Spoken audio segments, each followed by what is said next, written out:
মৃত্যু ধনী আর গরিবকে বরাবর করে দিবে, মৃত্যু সুখী আর দুঃখীকে বরাবর করে দিবে, মৃত্যু আনন্দ এবং বেদনাকে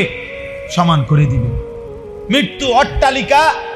আর কুড়ে ঘরের মানুষকে কি করে দিবে? সমান সমান করে দিবে, সমান করে দিবে, সমান করে দিবে। ওই কিতাবে লিখছে যে ওমর ইবনে আব্দুল আজিজ যখন বলছে, হায় আমার বন্ধুদেরকে কি করেছ, আমার দোস্তদেরকে কি করেছ, আমি যাদের সাথে রাতের পর রাত গল্প করতাম, আমার সেই বন্ধুদেরকে তুমি কই নিছ হে মৃত্যু। তখন লিখছে মৃত্যু যেন উনাকে বলতেছে ফিরাইয়া,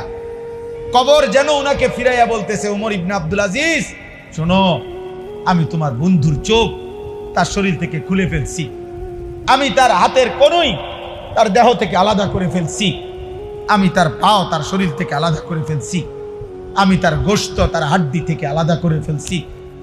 আমি তার দেহকে রেজা রেজা করে এই মাটির সাথে মিশাই দিই।